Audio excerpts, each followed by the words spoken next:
আসসালামু আলাইকুম। খুলনা মহানগর বিএনপি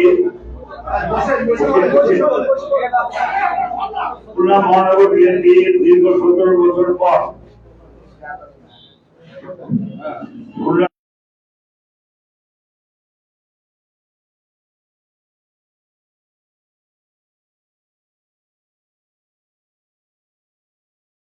সর্বপ্রথম 505 জন কাউন্সিলর গোপন ব্যালটের মাধ্যমে ছবিযুক্ত ভোটার লিস্টের মাধ্যমে তাদের নেতা নির্বাচিত করবেন। খুলনা মহানগরী বিএনপির আহ্বায়ক হিসেবে এখানে উপস্থিত আছেন শফিকুল আলম তহিদ, খুলনা মহানগর বিএনপির সদস্য সচিব, সৈয়দ রেহানা ইসা, আমাদের আব্দুর রহমান, আবুল কালাম জিয়া, বদরুল আলম খান, অ্যাডভোকেট রুহুল হাসান রুবা, ইকরামুল্লাহ বিলাল, আমাদের অত্যন্ত সিনিয়র নেতা ফখরুল আলম, আমাদের সোনাডাঙ্গা থানার সভাপতি হাফিজুর রহমান মনি, বিভিন্ন থানার নেতৃবৃন্দ এখানে উপস্থিত আছেন। আমি আপনাদেরকে একটি কথাই বলতে চাই, দীর্ঘদিনের বিএনপির খুলনা প্রতিষ্ঠিত হওয়ার পর থেকে এই প্রথম ব্যালটের মাধ্যমে নেতা কর্মীরা নেতা নির্বাচিত করবেন। এই কারণে ব্যাপক উৎসাহ উদ্দীপনা তৃণমূল পর্যায়ে কর্মীদের মধ্যে তৈরি হয়েছে, যার প্রতিফলন আপনারা খুলনা শহরে রাস্তাঘাটে দেখতে পাবেন। প্রত্যেকটি নেতা কর্মীরা অনেক উজ্জীবিত। আগামীকাল আমাদের সম্মেলন হবে। সম্মেলনে প্রধানমন্ত্রী উপস্থিত থাকবেন, বাংলাদেশের আগামী দিন রাষ্ট্রনায়ক, দেশ নায়ক, বিএনপির ভারপ্রাপ্ত চেয়ারম্যান জনাব তারেক রহমান, বিএনপির মহাসচিব মির্জা ফখরুল ইসলাম আলমগীর, খুলনা বিভাগের দায়িত্বপ্রাপ্ত সাংগঠনিক টিমের প্রধান আমানুল্লাহ আমান, ডাকসুর সাবেক ভিপি এবং মন্ত্রী, আমাদের প্রিয় নেতা আজিজুল বারী হেলাল, রফিকুল ইসলাম বকুল, অনিন্দ্র ইসলাম অমিত, জয়ন্ত কুমার কুন্ডু সহ খুলনা বিভাগের সকল নেতৃবৃন্দ এখানে উপস্থিত থাকবেন। আমরা বিশ্বাস করি খুলনার ইতিহাসে একটি মাইল ফলক হয়ে থাকবে আগামীকালকের সম্মেলন। আমরা আপনাদের কাছে সর্বরকম সহযোগিতা প্রত্যাশা করি। দীর্ঘ আন্দোলন সংগ্রামে আপনারা আমাদের পাশে ছিলেন, ফ্যাসিবাদ বিরোধী লড়াইয়ে আপনারা আমাদের পাশে ছিলেন। আগামীকালকের সম্মেলন সঠিকভাবে সফলভাবে সম্পন্ন করার জন্য আপনাদের সার্বিক সহযোগিতা খুলনা মহানগর বিএনপি চায়।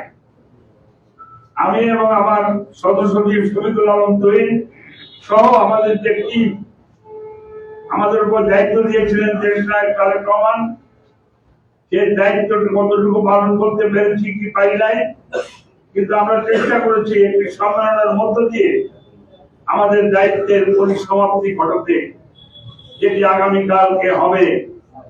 আগামীকাল প্রথম অধিবেশনে আমি সভাপতিত্ব করব, কিন্তু দুপুরের পরে আমাদের ভারপ্রাপ্ত চেয়ারম্যান মহোদয় 12টায়,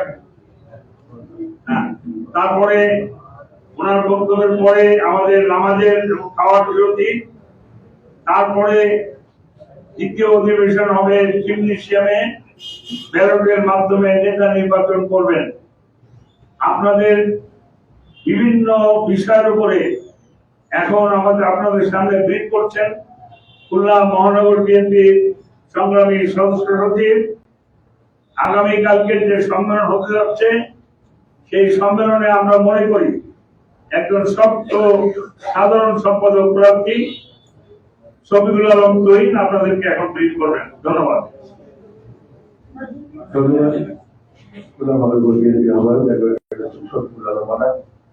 আমরা জানি আমি যারা বসে আছেন, পেছনে যারা বসে আছেন, আমাদের মহানগর নেতৃবৃন্দ, থানা নেতৃবৃন্দ, সবাই তাদেরকে চিনেন। আমরা প্রথমেই সমাজে মিশি যে আপনাদের 12টায় গিয়ে পরে সাংবাদিক সম্মেলন আমরা করতে পারার জন্য আমরা বিনোদিত হব।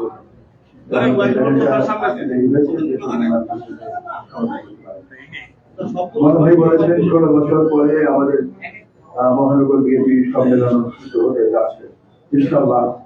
আগামীকাল সকাল 10টায় শহীদ সার্কিট হাউস ময়দানে আমাদের অনুষ্ঠানের উদ্বোধক প্রধান বিশেষ অতিথিবৃন্দ তারা সকাল 10:30টায় উপস্থিত হবে।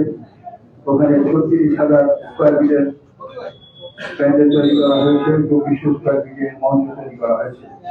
50টি মাইক থাকবে সারা শহর জুড়ে, 10 পেয়ার সাউন্ড সিস্টেম থাকবে।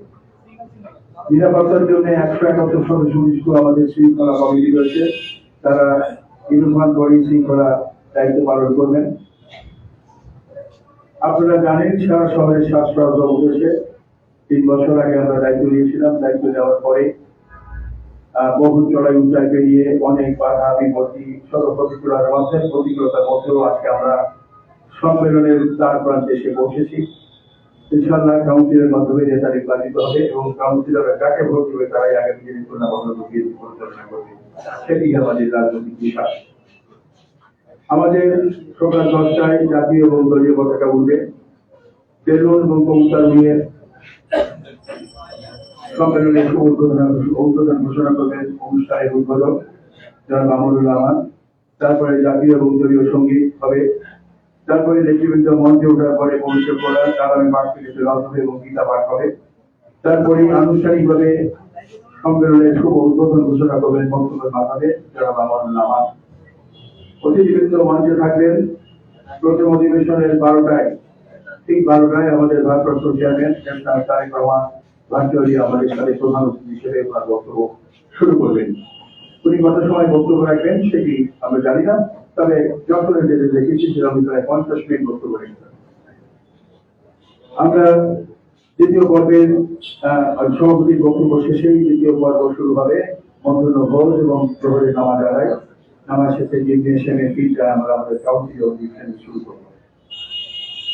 প্রিয় সাংবাদিক বন্ধুগণ, আপনাদেরকে বলতে চাই যে খুলনায় আমরা গত 16 বছর নির্যাতিত হয়েছি। আমাদের মজলুম নেতাকর্মীদের বিলম্বনা করতে বলে আমার বিশ্বাস। কারণ আমাদের নেতাকর্মীরা পরিশ্রান্ত ক্লান্ত, অর্থনৈতিকভাবে দেউলিয়া হয়ে পড়েছে। সকলে কেউ চাকরি হারা, কেউ ব্যবসা বাণিজ্য থেকে দেউলিয়া হয়ে গেছে। এই সমস্ত মজলুম নেতাকর্মীদের নিয়েই আগামীকাল আমরা সম্মেলন করব। এই সম্মেলনে খুলনায় 4000 ডেলিগেট, 505 জন কাউন্সিলর তারা কার্ড পাবেন। এছাড়া আমাদের অঙ্গ সংগঠন, প্রত্যেকটি অঙ্গ সংগঠন 1000 করে ডেলিগেট আমন্ত্রিত কার্ড পাবেন। শৃঙ্খলা কমিটি আলাদাভাবে কার্ড পাবেন, আহ্বায়ক কমিটি আলাদাভাবে কার্ড পাবেন। ব্যাংক ব্যবস্থাপনা কমিটি 19টি সাব কমিটি গঠন করেছে, প্রত্যেকটি সাব কমিটি আলাদাভাবে কার্ড পাবেন এবং তারা সেখানে থাকবেন। খুলনা শহরে বিশিষ্ট জনদের, আপনাদের সহ বিশিষ্ট জনদের আমরা আমন্ত্রণ জানিয়েছি। ইনশাআল্লাহ তারা আমাদের সম্মেলনে উপস্থিত হবেন এবং এই সম্মেলনটি হবে অত্যন্ত ভাবগম্ভীর্যের সাথে অবশ্যই অনুলম্ব এবং সেখানে আমাদের নেতা কর্মীদের আগামী দিনে দিক নির্দেশনা থাকবে এবং দিক নির্দেশনা দেবে আমাদের ভারপ্রাপ্ত চেয়ারম্যান তারেক রহমান। এটি হচ্ছে আমাদের সম্মেলনের বক্তব্য। আর দ্বিতীয় বিষয়টি যদি ব্যানারে লেখা আছে, সম্প্রতি কুয়েটে একটি ঘটনা ঘটেছে। জাতীয়তাবাদী ছাত্রদল সারা বাংলাদেশে সাধারণ ছাত্রছাত্রীদের মাঝে সদস্য পদ বিতরণ করছে। জাতীয়তাবাদী ছাত্রদল সাধারণ ছাত্রছাত্রী পদে কি করবে না, সেটি হচ্ছে সাধারণ ছাত্রছাত্রীদের প্রশ্ন। কিন্তু দুঃখজনক বিষয় হল খুলনা প্রকৌশল এবং প্রযুক্তি বিশ্ববিদ্যালয়, সেখানে একটি গুপ্ত সংগঠন, আমরা বলব গুপ্ত সংগঠন, যারা ছাত্রদলের সাধারণ ছাত্রছাত্রীদেরকে মাঝে সদস্য পদ বিতরণে বাধা দেয় এবং ছাত্র দলের নেতা কর্মীদের উপর জড়া হয়। 5 জন নেতা কর্মী আহত হয়ে খুলনা মেডিকেল কলেজ হসপিটালে ভর্তি হয়। আমি সেখানে নিজে গিয়েছিলাম মেডিকেল কলেজ হসপিটালে, তাদের ভর্তি করে প্রয়োজনীয় চিকিৎসার ব্যবস্থা করি। তারপরে দেখলাম গ্রামবাসীদের সাথে গুপ্ত সংগঠনের একদম একেবারেই গুপ্ত সংগঠনের সাথে গ্রামবাসীদের তুমুল সংঘর্ষ বেঁধে যায় এবং তারা কুয়েটের সম্মানিত ভিসি প্রফেসর মাসুদকে তারা আক্রমণ করে, অবরুদ্ধ করে রাখে, অভিযান করত। তিনি অসুস্থ হয়ে পড়ে এবং তাকে হাসপাতালে রাখা হয়। সম্মানিত শিক্ষককে লাঞ্ছিত করা হয় এবং একজন আমাদের দলের একজনকে ধরে নিয়ে খানদানারি হলে তাকে উলঙ্গ করে, যে নিযুক্ত সংগঠনের চরিত্র, উলঙ্গ করে তাকে নির্মমভাবে তাকে প্রহার করা হয়, তাকে হাসপাতালে ভর্তি করা হয়। আমরা দেখেছি আমাদের দলের 5 জনকে পুলিশ ধরেছে এবং পুলিশ ধরে বিনা কারণে তাদেরকে কারাগারে পাঠিয়েছে বিভিন্ন মামলায়। আমরা এই সমস্ত ঘটনার তীব্র নিন্দা জানাচ্ছি। অবিলম্বে খুলনা পুলিশ প্রশাসনকে নিরপেক্ষ তদন্তের মাধ্যমে যারা এই ঘটনাগুলি ঘটিয়েছে তাদের বিরুদ্ধে আইনানুগ ব্যবস্থা গ্রহণের জোর দাবি জানাচ্ছি। আমরা বলতে চাই, বৈষম্য বিরোধী ছাত্র আন্দোলন যারা করেন তাদের কমিটি থাকবে, যুদ্ধ সংগঠন ছাত্র শিবিরের কমিটি থাকবে, প্রকাশ্য সংগঠন জাতীয়তাবাদী ছাত্র দল তাদের কমিটি থাকবে না, বা তারা কোন কর্মকাণ্ড পরিচালনা করতে পারে না। এই কি ধরনের বৈষম্য, এটি আমরা জানতে চাই। এটি আমাদের জানার ইচ্ছে, এটি কি ধরনের কর্মকাণ্ড। আজকে বলতে চাই, ফ্যাসিস্ট হাসিনার পতন ঘটেছে, কিন্তু নতুন করে ফ্যাসিবাদকে আমন্ত্রণ জানানোর জন্য সে ধরনের কর্মকাণ্ড একটি বিশেষ রাজনৈতিক দল করছে এবং তাদের আমিরের জামাতে আমি তিনি বলেছেন প্রয়োজনে আওয়ামী লীগের সাথে তিনি আবার আঘাত করবেন। কয়েকদিন আগে আমার দেশ পত্রিকা আসা হয়েছে, এইটি জাতি আতঙ্কিত, আমরা শঙ্কিত যে আবারও কি 71 সালের মতো অথবা যারা ফ্যাসিজম কায়েম করেছিল তাদেরকে আবার ক্ষমতায় নিয়ে আসান, অথবা নির্বাচনে নিয়ে আসান, অথবা তাদেরকে বাংলাদেশে ভবিষ্যৎ নতুন ষড়যন্ত্র শুরু হলো। আমরা মনে করি এই সমস্ত সকল ষড়যন্ত্রের জাল চিহ্ন করে বাংলাদেশের জনগণ একটি সঠিক এবং অভিন্ন লক্ষ্য বাংলাদেশের জনগণ বলতে। গত 16 বছর আমাদের নেতা কর্মীরা নির্যাতনের শিকার হয়েছে। আমাদের নেতা কর্মীরা জেল জুড়ে ভূমিকাকে মাথায় নিয়ে। প্রিয় সাংবাদিক ভাইরা, আসসালামু আলাইকুম। খুলনা মহানগর